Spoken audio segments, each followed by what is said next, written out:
espero que estejam todos bem. Eu contente de retomar aqui as nossas conversas sobre sobre a família no Brasil. E no dia de hoje eu queria retomar alguns temas que a gente trouxe nas nossas duas primeiras apresentações, em que tratamos dos estudos sobre família e das transformações da família de maneira mais universal, e depois quando nos centramos, não é, sobre algumas concepções vigentes, principalmente até as primeiras décadas do século XX, nos estudos sobre família no Brasil. E como eu procurei mostrar, são estudos que foram muito pautados pela teoria da evolução das espécies, não é? E que no Brasil consagrou o modelo da família patriarcal extensa, como um modelo importante, a gente poderia dizer hegemônico da família brasileira, principalmente a partir de 1930, da obra do Gilberto Freire, Casa Grande e Senzala, né? Que de alguma maneira acabou se tornando o grande modelo da família brasileira, né? Então, a família patriarcal centrada, né, no pai, centrada nesse pai que era o detentor do patrimônio ou o proprietário das terras, a autoridade central dentro desse processo de produção econômica, basicamente rural, agrário, pecuário, né? E a sua esposa como dona de casa e como aquela que responsável pelas atividades sociais da família, alguma atividade também no campo da benemerência, e os filhos nascidos dessa relação que se mantinham trabalhando com esse pai, ainda depois de casados, porque de alguma maneira também acabavam habitando em torno dessa, ou no interior dessa casa grande, não é? Em oposição a essa casa grande, nós tínhamos a senzala, que, como eu também trouxe para vocês, era considerado um espaço em que não havia propriamente regras ou uma organização familiar possível de ser observada, né? E nós vimos também, a partir dos trabalhos do Antônio Cândido, particularmente nesse texto que ele é convidado a escrever para um grupo de estudiosos brasileiros nos Estados Unidos, quando ele escreve o texto sobre a família brasileira, ele apresenta também como derivação dessa família extensa, da família patriarcal, a família nuclear urbana, que teria se desenvolvido a partir do desenvolvimento das vilas, das cidades, não é? Quando se desenvolvem também outras profissões, e a família nuclear como sendo um arranjo doméstico menor, composto por pai, mãe e seus filhos, vivendo numa unidade doméstica independente, mas também atravessada pelos valores patriarcais, né, tendo o pai como o principal chefe da família, tendo a mãe subordinada, né, numa relação de subordinação em relação ao marido, e os filhos também em relação aos pais, a partir do desenvolvimento nas cidades de outras profissões, como médicos, contadores, advogados, né? Então, que sai do modelo exclusivamente agropecuário, né? Essa foi a concepção de como se pensou a família brasileira de maneira ideal, até meados do século XX, ou até talvez um pouco mais, né?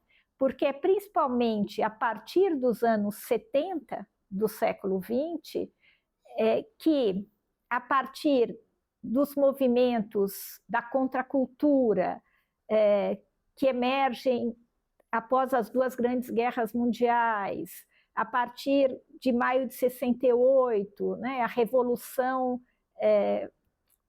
proposta, né, nos movimentos estudantis, movimentos acadêmicos em diversos lugares do mundo, a partir também muito dos movimentos feministas, né, que ganham força nesse período, os anos 70, né, e mais tarde um pouco dos processos de democratização no Brasil, pós-período ditatorial, então, a partir de meados dos anos 80, que os estudos sobre família no Brasil também vão passar por uma enorme transformação, não é?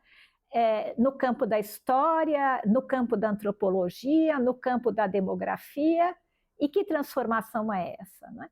É principalmente no sentido de, a partir de dados, né, sobre arranjos familiares vindos dos censos demográficos brasileiros, mas também das observações de campo nas diversas regiões do Brasil, né, poder verificar e dar voz a uma pluralidade de famílias muito maior do que esse arranjo patriarcal pretendia crer, né?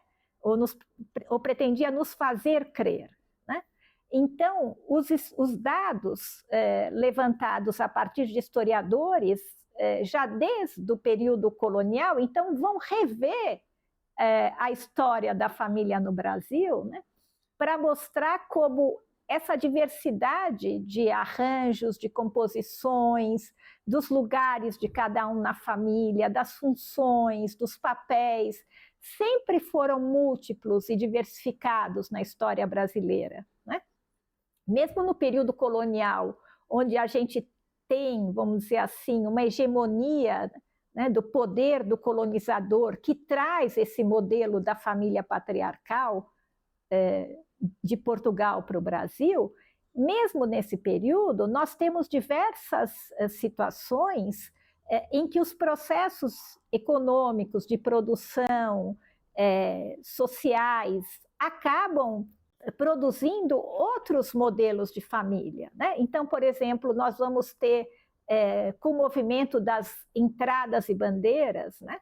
Em que os bandeirantes acabaram por explorar, né, o interior, os sertões do país, em busca das riquezas, né, do extrativismo. Nós temos muitas vezes a situação em que são as mulheres que acabaram permanecendo em casa, né, nas vilas, nessas primeiras formações urbanas, e são elas, então, as chefes de família, né? Ao mesmo tempo também que são elas as provedoras, que acabam buscando trabalhos ou pequenos negócios, mercados, ou mesmo gerindo, né, uma agricultura, alguma coisa assim, que pudesse trazer os proventos para a manutenção da sua família, não é? Então, esse é um exemplo, né, de uma família, né, já no período colonial brasileiro, em que nós temos a chefia feminina, né? É praticamente um matriarcado, na ausência desse pai. Né? Então, o que coloca em questão esse modelo hegemônico do patriarcado? Nós vamos ver, através dos censos demográficos brasileiros, e nós temos registros, né, de arranjos domésticos no Brasil desde a época do Império. Então, o primeiro censo demográfico no Brasil é de 1872, né? Nós vamos ter registros de uma enorme, né, quantidade de famílias brasileiras que são chefiadas por mulheres, né?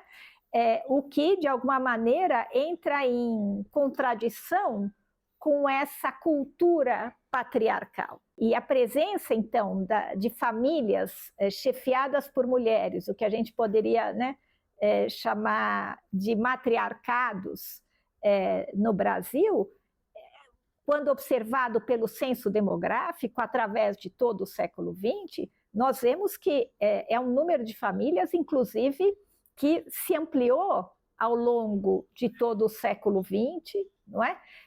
Principalmente quando a lei brasileira instituiu primeiro o desquite, depois o divórcio, a separação, não é?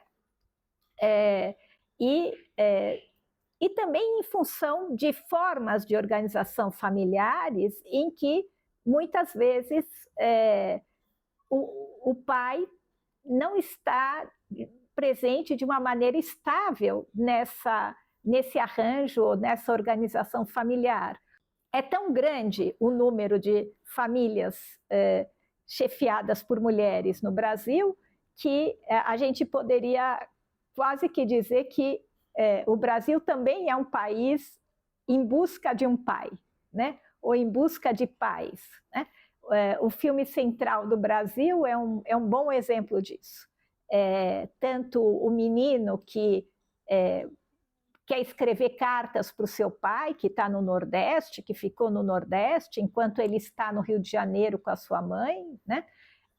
Como a própria Fernanda Montenegro, que está lá na Central do Brasil, escrevendo cartas para pessoas que não sabem escrever, também é uma mulher que se identifica com esse menino, porque ela também, de alguma maneira, é alguém em busca do seu próprio pai. E a viagem que eles fazem, não é? Desde o Rio até o Nordeste, é a viagem dessa busca, né? Então, a gente poderia, de alguma maneira, dizer que também é um retrato do Brasil em busca de um pai, né? E tanto isso é verdade que nós vemos como há uma demanda no Brasil, né, de figuras paternas, né, o que se reflete, inclusive, nas lideranças que nós temos, não é?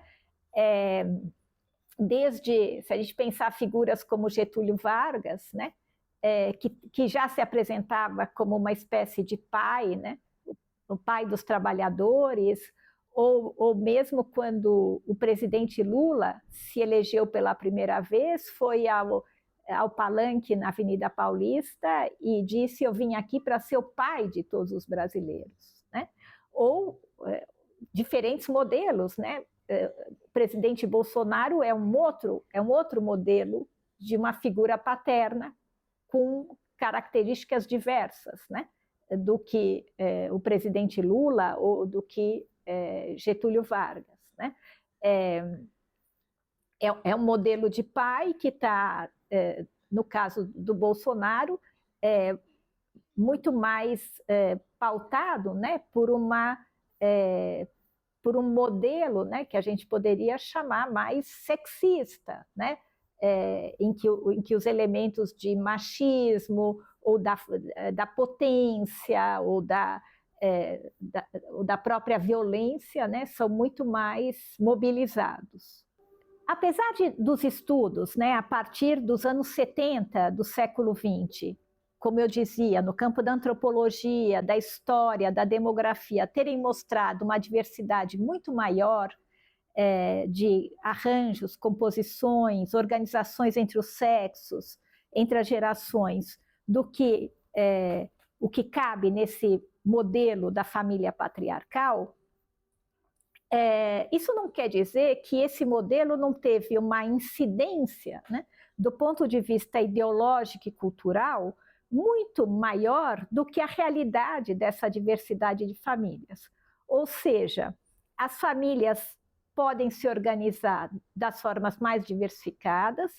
Eu dizia, por exemplo, dessa incidência enorme no Brasil das famílias chefiadas por mulheres, mas ainda assim nós somos atravessados por uma tradição de pensamento e de ideologia no tocante aos temas de família e que tem um fundamento religioso, não é?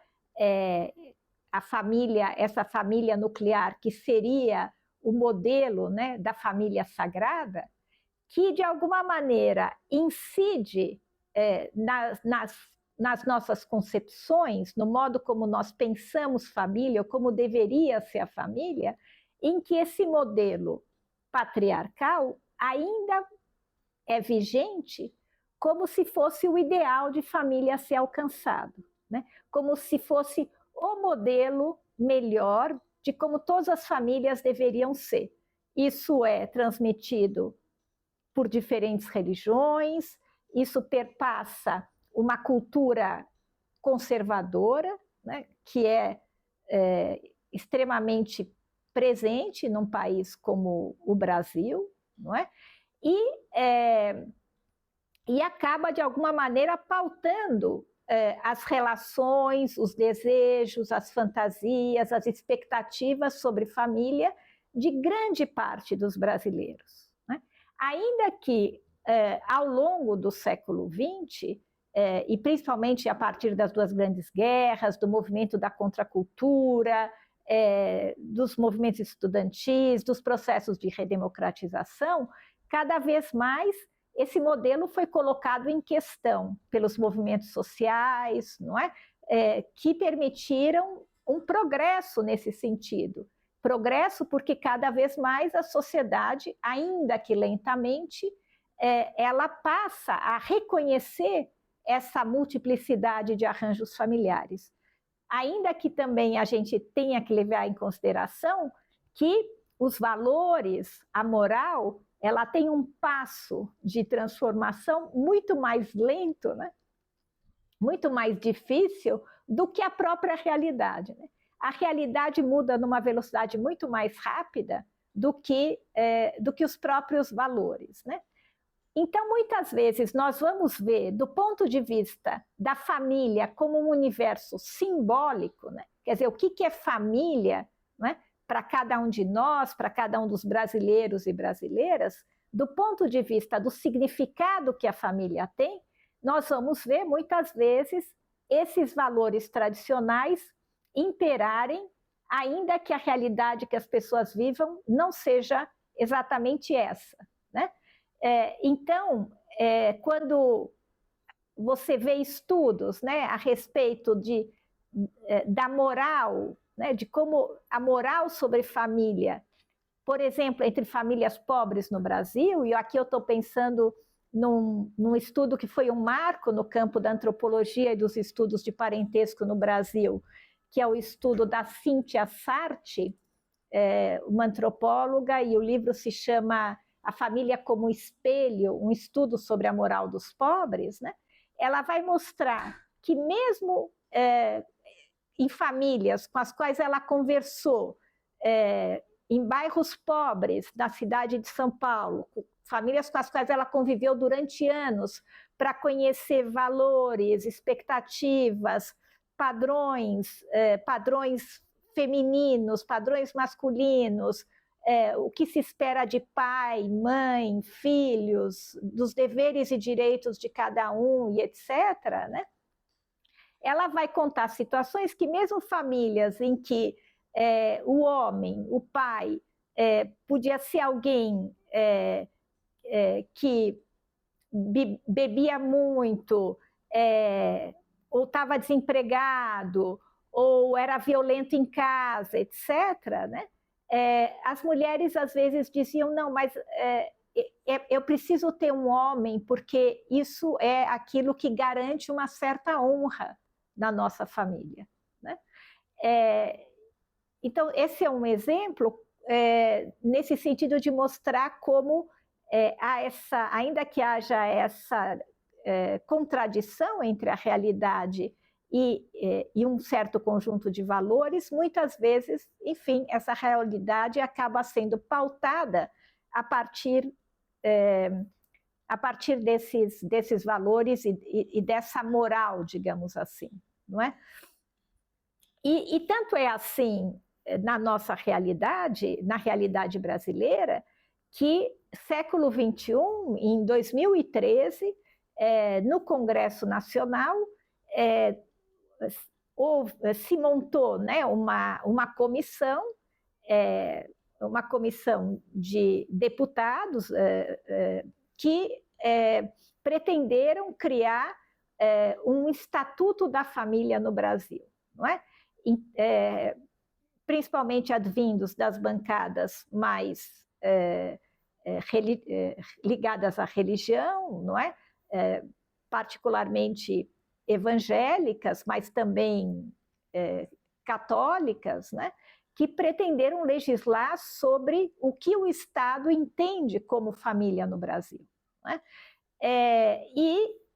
Eles definiram, né? Pretenderam definir o que o Estado vai entender como família e propuseram que seria o agrupamento constituído por um casal heterossexual e seus filhos, ou um dos pais, o pai ou a mãe, e os filhos advindos dessa união, não é? Essa definição, né, deixa de fora dessa definição de família mais de metade das famílias brasileiras. O censo demográfico, já em 2006, dizia que um pouco mais de 49% das famílias brasileiras eram compostas por esse arranjo chamado nuclear, né? Então, portanto, praticamente 51% das famílias brasileiras não obedecem a essa composição, né? E evidentemente que é muito grave e preocupante quando o Congresso Nacional, o Poder Legislativo, pretende legislar e definir o que é família, porque tudo isso vai então pautar as políticas públicas, né?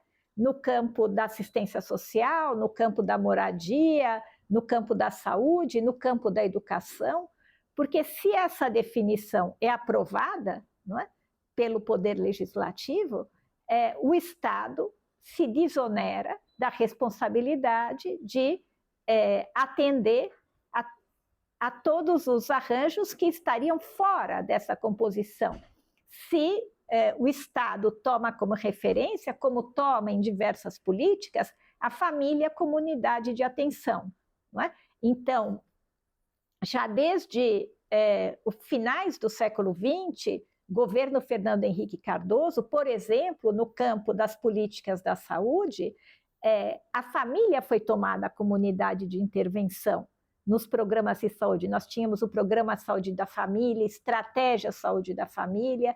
Se a diversidade dos arranjos familiares não são reconhecidos, é como se o Estado também não tivesse o dever e nem reconhecesse essas famílias, né, que estão fora dessa definição. Bom, o fato é que esse estatuto passou pela Câmara dos Deputados, não é, dessa forma, mas acabou parando no Senado, né, praticamente engavetado, porque simplesmente essa definição ela contradiz, né, ela se opõe a nossa Constituição, a Constituição Cidadã de 1988, que garante que todo brasileiro e brasileira, todo aquele que habita o território, deve ter os direitos fundamentais assistidos, né? O direito ao bem-estar, à saúde, né? A moradia, as condições básicas de existência, né? Então, portanto, esse estatuto era anticonstitucional. Mas eu acho que ele é importante para mostrar, né, como ele representa, né, uma parte significativa do pensamento brasileiro. Afinal de contas, quem está lá no Congresso são os nossos representantes. E da mesma forma, né, eu acho que é importante a gente olhar como a família é pensada no campo das leis, né? No campo jurídico, e como esse campo também, no Brasil, sempre refletiu um certo modelo hegemônico, tradicional, patriarcal de família, né? Então é interessante a gente observar as mudanças no campo das leis de família no Brasil. Até 2002, né, então até início do século XXI, nós tínhamos um conjunto de leis no campo das leis de família que, de alguma maneira, tomavam como referência esse modelo tradicional, patriarcal, né? Então, nós tínhamos na lei ainda, por exemplo, a figura do pater familiae, né? O pater familiae era o pai da família. O pai da família era o representante legítimo da família perante a lei, ainda que houvesse um número enorme de famílias brasileiras, milhões de famílias brasileiras, com chefia feminina, não é? Mas a lei previa que seria um homem que representaria essa família perante a lei, né? É só em 2002 que essa figura do pater familiae desaparece, né? Ou ela é substituída na lei pela figura de chefe de família, que aí sim passa a ser ou o homem ou a mulher, dependendo de cada situação. Então, a partir de 2002, as leis de família passam a estar abertas para essa pluralidade, para como é que cada família vai se organizar e como que ela vai poder ser abarcada e dialogar com esse campo das leis. E a gente poderia ter muitos exemplos nesse sentido dessas transformações. Por exemplo, até 2002, e de alguma maneira isso ainda está presente quando a gente vê a maneira como os casos são solucionados, né, no Poder Judiciário, mas até 2002, preferencialmente, quando um casal se separava, a guarda dos filhos ficava por conta da mulher. Por quê? Porque está baseada numa ideia, né, numa ideia naturalizada, de que a mãe é naturalmente aquela melhor dotada para cuidar dos seus filhos.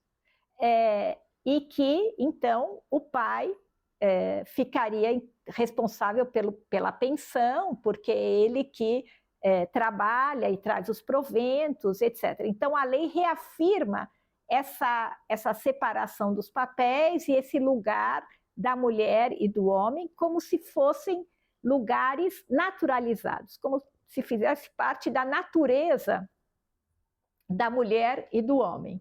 A partir das novas leis de família em 2002, nós vamos ter uma abertura maior no campo jurídico para que a guarda das crianças possa ser pensada em cada caso, porque evidentemente, e já havia muito antes disso, situações em que é a mulher que trabalha, o homem eventualmente pode estar desempregado, ou ela tem uma renda maior, pode convir mais uma situação em que ela continua trabalhando e ele cuida da casa ou das crianças, etc., né? Então, é preciso pensar em cada situação essa questão da guarda, além de nós termos essa forma de funcionamento, que também é recente no campo das leis de família, que é a guarda compartilhada, né? O entendimento de que a criança precisa, né? Deve, né? Conviver com a sua mãe e com seu pai, e que isso é importante para o seu desenvolvimento em diversos sentidos, né? Mas todas essas são mudanças recentes. Outra mudança interessante que ocorre a partir de 2002 é a própria questão da escolha do sobrenome da família. Até então, a mulher tinha a opção, ao casar, de manter o seu próprio sobrenome da família de origem ou adotar o nome do marido. Mas o sobrenome da nova família vinha na linhagem paterna, né? A partir de 2002, não sei se todo mundo sabe, mas o casal também pode optar por adotar ou o sobrenome da família de origem do homem ou o sobrenome de origem da família da mulher, né? Ou seja, parece que a lei reconhece e estimula uma maior igualdade entre homens e mulheres. Ainda assim, e isso é fundamental, porque de alguma maneira o campo jurídico ele é a expressão dos movimentos sociais, né? Ele é a expressão da pressão que as transformações sociais fazem sobre o campo jurídico, e ele também legitima essas transformações, e ele também ajuda a que essas mudanças possam, de fato, ganhar legitimidade no campo social. Né? Mas, ainda assim, nós vemos como os papéis tradicionais de gênero, homens e mulheres, pais e mães, ainda têm uma incidência profunda na nossa sociedade em todas as classes sociais. Então, por exemplo, ainda que mulheres e homens trabalhem para a manutenção da família, ou mesmo situações em que a mulher está trabalhando e o homem não, porque no Brasil muitas vezes é comum, principalmente em períodos de maior índice de desemprego, que muitas vezes a mulher tenha mais condições de fazer trabalhos informais, bicos, trabalhando em trabalhos domésticos, ou trabalhos de faxina. Há uma flexibilidade maior, né? Em relação muitas vezes ao homem, que é claro que o cenário de trabalho, do mercado de trabalho mudou muito, e hoje nós temos as MEIs, e nós temos cada vez mais o trabalho informal, né? Ou o trabalho sem carteira assinada. Mas se a gente pensar num cenário um pouco anterior, né?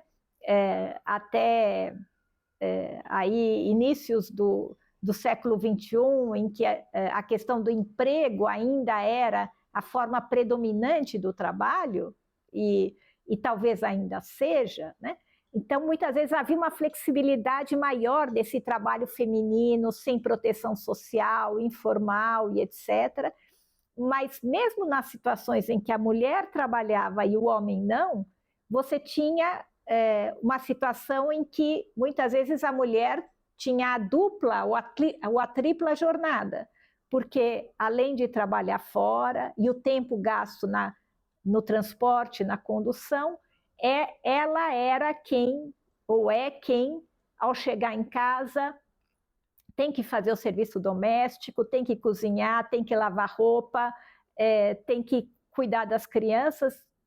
É a dupla ou a tripla jornada, porque envolve o cuidado com a casa, envolve, né, o cuidado com as crianças, né? E o resultado disso, quando nós olhamos, por exemplo, dados, e existem esses dados sobre carga horária de trabalho semanal feminino e masculino no Brasil, precisaríamos ver como é que isso está nesse exato momento, mas já houve períodos em que, enquanto a mulher tinha uma carga média de horário de trabalho semanal, envolvendo o trabalho dentro e fora de casa e com os filhos, uma média de 70 horas semanais, ou seja, 10 horas por dia, 7 dias por semana, né? O homem tinha uma carga média de 50 horas, porque praticamente era o seu trabalho fora de casa, né? Então, nós vemos como esse conjunto de valores, né, que amplamente a gente chama patriarcais, que estabelecem certos lugares definidos para homens e mulheres, não é? As atribuições de cada um, as funções de cada um, continua vigente, ainda que nós tenhamos podido, no campo dos estudos e das pesquisas sobre família, e também, de alguma maneira, na sociedade, nos debates, a partir dos movimentos sociais, ter podido reconhecer uma diversidade muito mais ampla. Bom, eu acho que, considerando o que eu pude expor para vocês no primeiro vídeo, agora nesse segundo, eu acho que se abre um panorama de questões para pensar a família, e particularmente a família brasileira, que vai ter uma série de desdobramentos que nós vamos poder revisitar aqui, e revisitar as questões todas que dizem respeito à família, aos diferentes papéis, a questão da maternidade, da paternidade, do lugar da mulher, das relações entre família e trabalho, mas também como isso vai aparecer em diferentes obras da cultura, em textos da literatura, em filmes, né? E os desdobramentos disso no próprio campo propriamente da psicologia ou da saúde mental mais ampla. Tudo isso nós vamos desdobrando aqui nas nossas diferentes apresentações. Espero que cada vez mais em diálogo com vocês, trazendo questões, trazendo situações para a gente comentar. E por hoje, então, a gente fica por aqui agradecendo essa atenção de vocês.